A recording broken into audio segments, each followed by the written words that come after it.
हजरत इब्राहीम अलैहिस्सलाम अपने परिवार के साथ फिलिस्तीन आए तो उन्होंने वहां घर बनाए और वहीं बस गए। वहां उन्होंने इस्लाम का पैगाम दिया और इसमें उन्हें काफी कामयाबी भी मिली। बहुत सारे लोगों ने इस्लाम कबूल किया और उन्हें नबी मान लिया। ये जगह उनके लिए बहुत ही महफूज और सुकून देने वाली थी। लेकिन एक दिन अल्लाह ताला का हुक्म आया, ए इब्राहीम, तुम बाबिल जाओ और वहां के राजा नमरूद को इस्लाम की दावत दो। क्या बाबिल जाना है?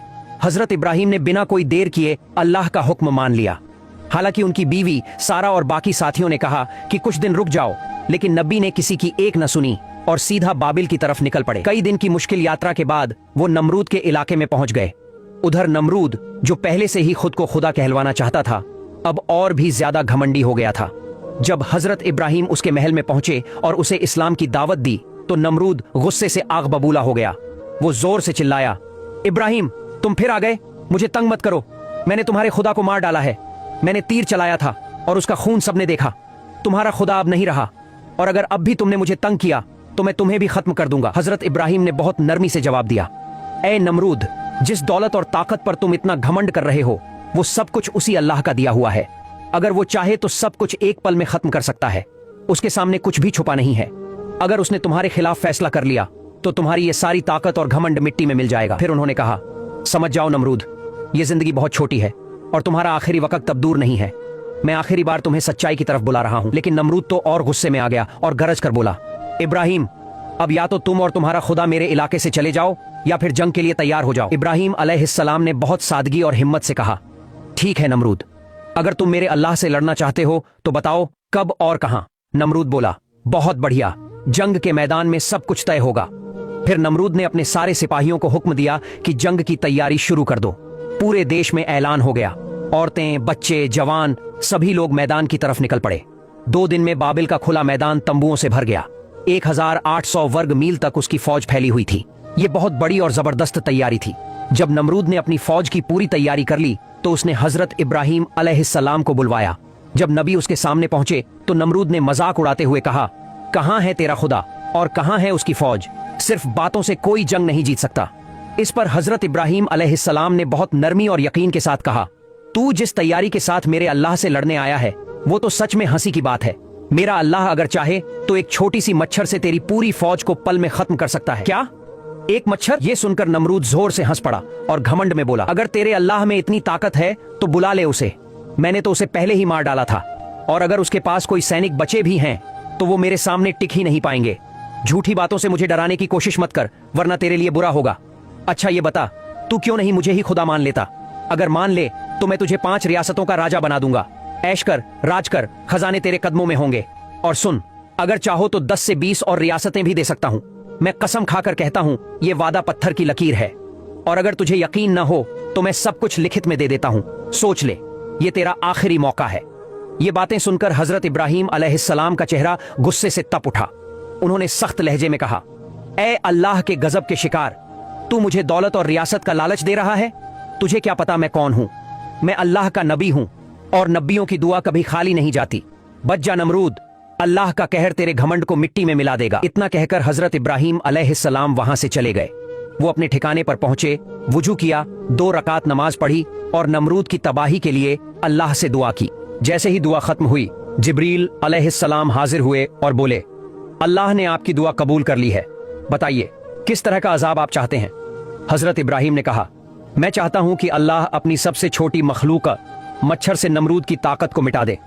इस पर जिब्रील अलैहिस्सलाम ने कहा, अल्लाह ने आपकी बात को अहमियत दी है और मुझे ये काम सौंपा है। मैं परसों मच्छरों को बुलाऊंगा, लेकिन ये बताइए आपको क्या लगता है कितनी मच्छरें चाहिए होंगी? नबी ने जवाब दिया, मुझे सही संख्या तो नहीं मालूम, लेकिन लगता है कि हर सैनिक के लिए 1 मच्छर जरूरी होगी। जिब्रील अलैहिस्सलाम ने कहा, अगर जनसंख्या के हिसाब से भेजना है तो लगभग 60 लाख मच्छरों की जरूरत होगी, लेकिन इसकी फिक्र आप न करें, मैं सब संभाल लूंगा। अब आप आराम करें और नमरूद को जाकर बता दें कि परसों मैदान में तैयार रहे। हजरत इब्राहीम अलैहिस्सलाम को तसल्ली मिली और वो लौटे। उन्होंने नमरूद को पैगाम भिजवाया कि वो अपनी पूरी फौज के साथ परसों मैदान में मौजूद हो। नमरूद को जैसे ही ये खबर मिली उसने अपने वजीर हामान को तुरंत मैदान में भेज दिया। इसके बाद जो युद्ध की तैयारी अधूरी थी उसे भी जल्दी पूरी करने का सख्त हुक्म दे दिया गया।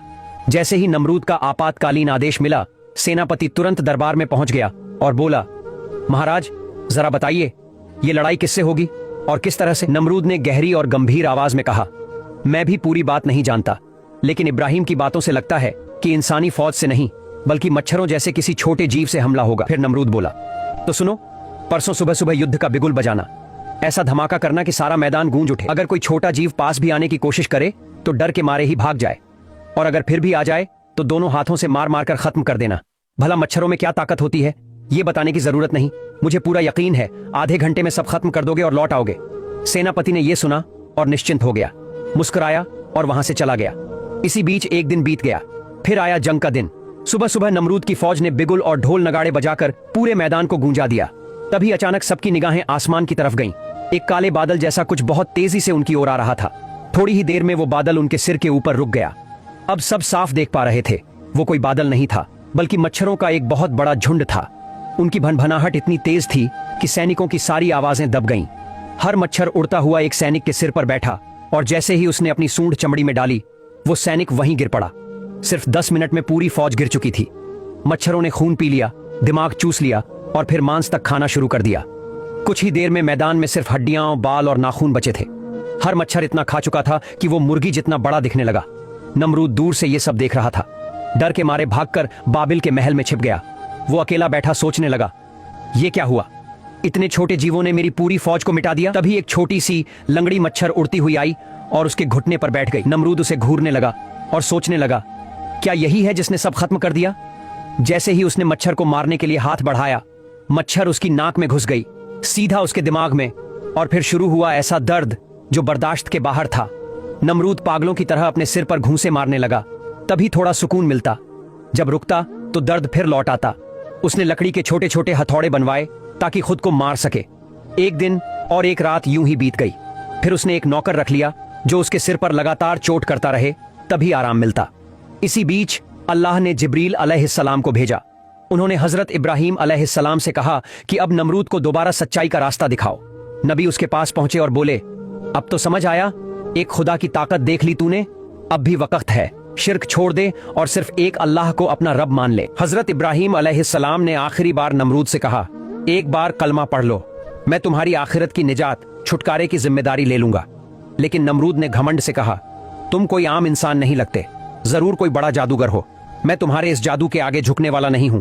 जाओ, तुम अपने खुदा के साथ रहो, मुझे दुनिया का खुदा बने रहने दो। यह सुनकर हजरत इब्राहीम अलैहिस्सलाम ने गहरी नजर से उसे देखा और गंभीर लहजे में बोले, अगर अब भी तुम अल्लाह को नहीं मानते तो याद रखो, तुम्हारी मौत अल्लाह के गजब से ही होगी और फिर आखिरत में बहुत सख्त सजा मिलेगी। तुम्हारा ये शाही रुतबा भी बिखर जाएगा और यहाँ किसी और का राज चलेगा। नमरूद ने हंसते हुए कहा, मेरे साथ जो भी हो, तुम क्यों परेशान हो रहे हो? एक तुम अपनी फिक्र करो, तुम्हारे साथ भी कुछ अच्छा नहीं होने वाला। हजरत इब्राहीम अलैहिस्सलाम ये सुनकर दुखी मन से लौट आए। उसी वक्त जिब्रील अलैहिस्सलाम आए और बोले, ऐ अल्लाह के प्यारे नबी, आप दुखी मत हो, आपका काम था उसे आखिरी बार सच का रास्ता दिखाना, वो आपने कर दिया। कुछ लोग ऐसे होते हैं जिनके दिलों पर अल्लाह ने मुहर लगा दी होती है, नमरूद भी उन्हीं में से एक है। अब उसकी जिंदगी ज्यादा दिनों की नहीं रही। ये सुनकर हजरत इब्राहीम अलैहिस्सलाम का दिल हल्का हुआ। उधर नमरूद की हालत दिन ब दिन खराब होती गई। उसके सिर पर लगातार हथौड़े से चोट दी जाती थी। अब एक नहीं, कई कर्मचारी बारी बारी से 8-8 घंटे उसकी ड्यूटी कर रहे थे। राज्य में अफरा तफरी मच चुकी थी। कुछ इलाके आजाद हो गए थे। दरबार के लोग भी अब नमरूद को तवज्जो नहीं दे रहे थे। हर कोई अपनी मर्जी कर रहा था। कुछ लोग तो खजाना लेकर भाग गए। जो सैनिक मारे गए थे उनके घर वाले गुस्से में दरबार पहुंचते। उनकी माएं, बहनें और बीवियां हर रोज इंसाफ और मुआवजे की मांग करती। इधर नमरूद अंदर से टूट चुका था। उसका शरीर भी कमजोर हो गया था और दिमाग भी। उसे चीजें याद नहीं रहती थीं। गुस्सा बढ़ गया था। अब उसमें सहन करने की ताकत ही नहीं बची थी। उसके अपने लोग भी अब उसे छोड़ने लगे थे। देखभाल में भी लापरवाही होने लगी थी। एक दिन जब सिर पर हथौड़ा मारने वाला कर्मचारी थोड़ी देर को बाहर गया तो नमरूद गुस्से में पागल हो गया। जब कर्मचारी वापस आया तो नमरूद ने उसे जूतों से पीट दिया। कर्मचारी को बहुत बुरा लगा। उसने मन ही मन बदला लेने की ठान ली। फिर एक रात जब उसी की ड्यूटी थी, उसने बहुत जोर से लकड़ी का हथौड़ा नमरूद के सिर पर दे मारा। उस चोट से नमरूद की खोपड़ी